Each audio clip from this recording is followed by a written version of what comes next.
my YouTubers? It is your girl Naturally Nay. I have finally made my YouTube channel. I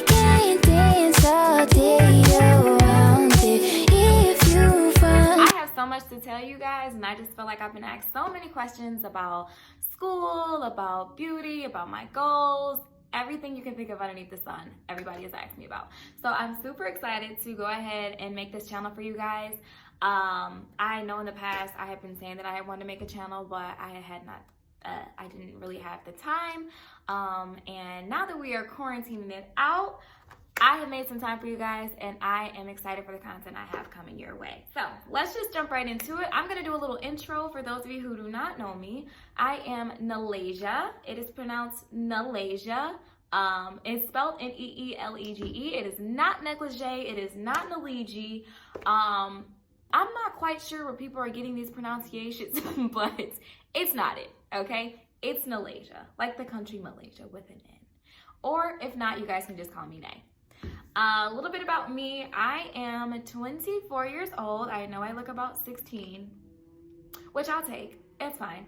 I live in Michigan. I currently live in Belleville, Michigan right now. I was born in Detroit, Michigan, and I've lived in a couple different cities since then. So like Ypsilanti, Ann Arbor, Detroit, everything you can think of. Okay, I've lived there. So I've lived here my whole life.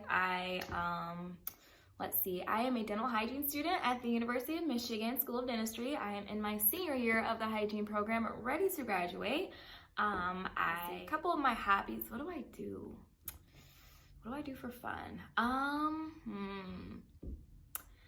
So I really love to eat. I really love to go eat. I love to cook too. I'm not the best cook, but I'm working on it. I love to eat though. I love to hang out with friends. I really want to start traveling. That's one of my goals. I really love to, now that I've started traveling a little bit, I want to go everywhere now. So you will be seeing me travel in the future in every state, in every country. And yeah, you'll kind of learn more about me once we get more into these videos.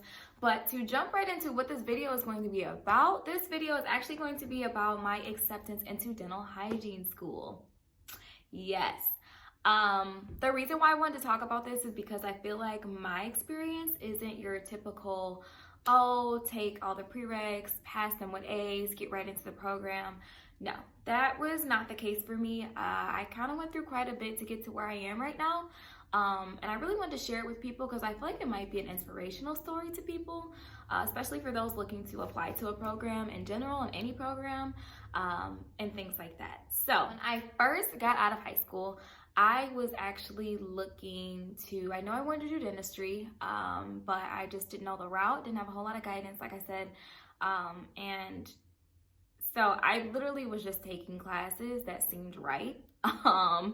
And yeah, I was taking like one science class a semester. My major was supposed to be biology because I originally was like, okay, I'm gonna do pre-dental, so I'm gonna major in biology. I took the first biology test, not the first biology test. I took the first biology course, which like it was an intro course, Intro to Bio 1. I failed it. When I say fail, guys, I don't mean like, oh, I got a C minus, oh, I got a B minus. No, I failed. I got a D plus the first time I took Intro to Bio, and then I also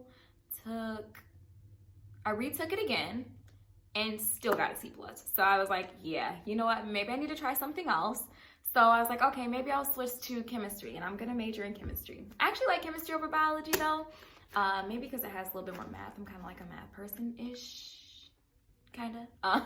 But yeah, I started taking the general chemistry 1, and I wasn't sure if it was the right class because I was talking to my advisor and she said that something about taking another class, there was just like some miscommunication there.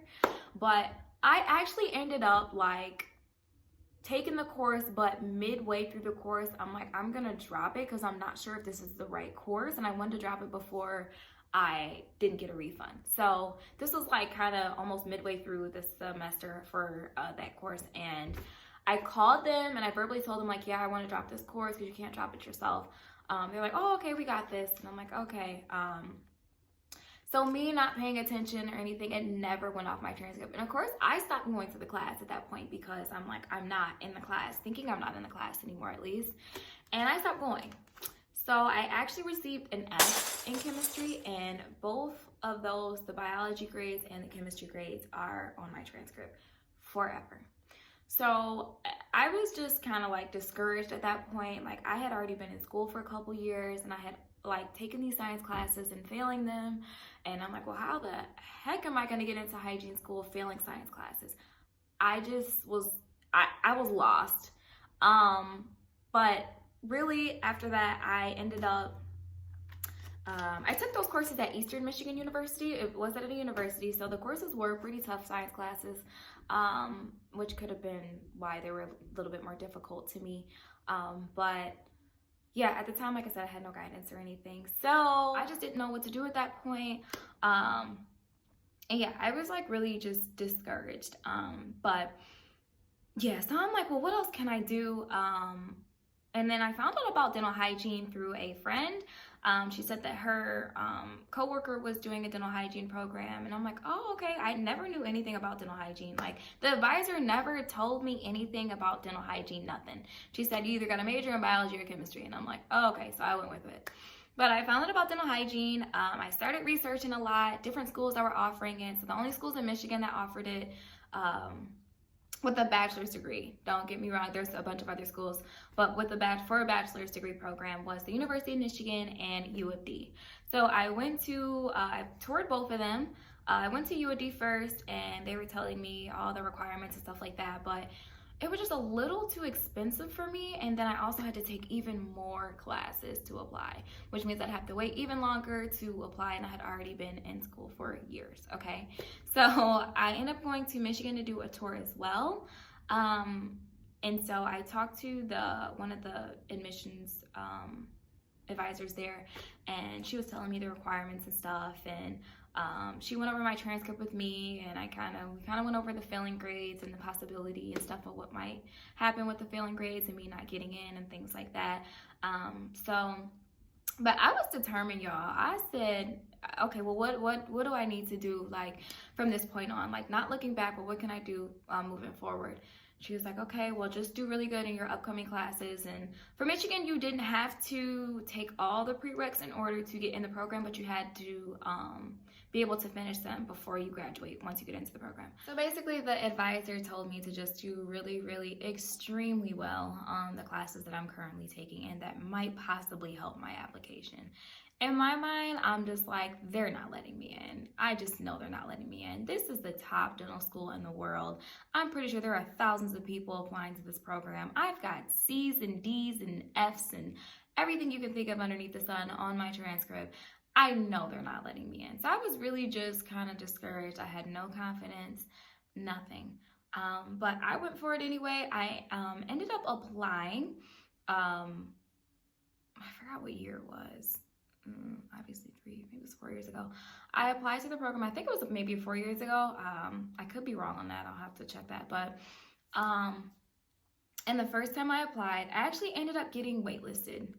And so I was like, oh, okay, well, I didn't get completely denied. And so I had a little bit of hope, but I'm like, well, what are the chances that somebody's going to drop out of this program and I'm going to get their spot? Yeah. No, those chances were slim to none. And so at that point, I actually did not get in the very first time that I applied to the dental hygiene program. I talked to the advisor after that, and I was just kind of asking her, like, because I really felt like I needed some feedback. Like, what am I doing wrong? What could I do to make my application better? And we had several conversations, and she mainly said, she was like, I really want you to take human anatomy because the students that have gotten in have already taken human anatomy. We really want to know how our students do in human anatomy because it is a really tough course. And I'm like, okay, so you want me to take human anatomy? And then she's like, yes, take human anatomy, do really good in all the other classes, and then apply again. I'm like, okay. So I had to wait a whole nother year, you guys, which was just devastating to me because I'm just like, I'm already so tired of taking so many prereqs. I just really want to get into this program. So I ended up taking human anatomy and I think micro over that year span. So those were added to my transcript for the next application time. So I applied again that next following year, And I'm like, I really, really hope I get in. I ended up getting A's in the human anatomy and the micro. So I'm like, I really hope this helps. So I used to work at the hospital at the time. I was a nurse aide and a patient care tech in the neuro ICU unit at the University of Michigan Hospital. And I was at work. I remember this time. And it was a slow night. I had like maybe 10 patients and like everybody was good. I had did vitals, I had did blood sugars and stuff like that. And so I was really just chilling. So I got a call. Keep in mind the call was at like 7 o'clock at night. And I'm like, I don't know this number, but it's an Ann Arbor number. I'm like, okay. So I'm like, I'm going to go run in the bathroom, answer and see who it is. I go in the bathroom, guys. I'm like, hello. She was like, hi, is this Neelege? I'm like, yes. Who is this? You know that bill collector sound? Like, yeah. Who's that? That was me. And she was like, oh, hi, this is Miss Kenny. And I was like, hi. She's like, you know, from the University of Michigan. I'm like, uh-huh. I'm thinking she like needed something else from my transcript. I'm thinking she needed something else to my application that I was missing. And that was the reason why she was calling. She's like, yeah, well, I wanted to call you because I have some really good news for you. And I'm like, uh-huh. She was like, you've been accepted into the program. And I was like, me? No. Are you sure you called the right person?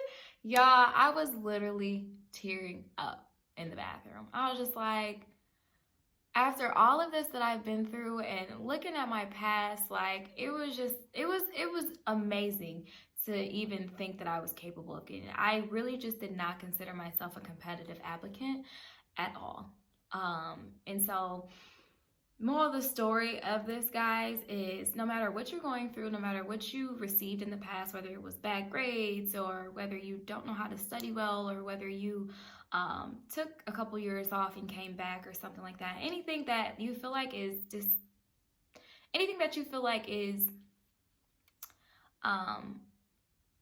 making you less motivated and making you feel like you're less competitive as an applicant, use that and move forward to do better.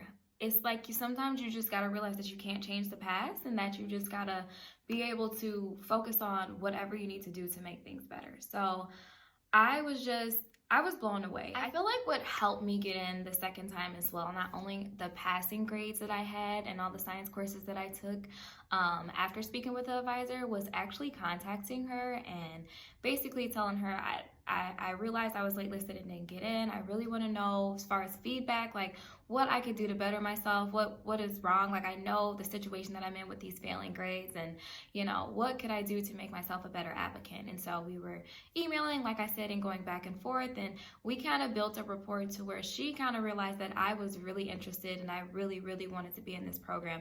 And that's part of the thing that you are doing when you're applying. You want to show these programs why you should be a part of it, why you out of anybody else, why are you so interested, if you are even really interested. And so I feel like that really helped me also get in as well, because she realized that I was literally determined and I will do what I have to do to get to where I want to be, which was in that program.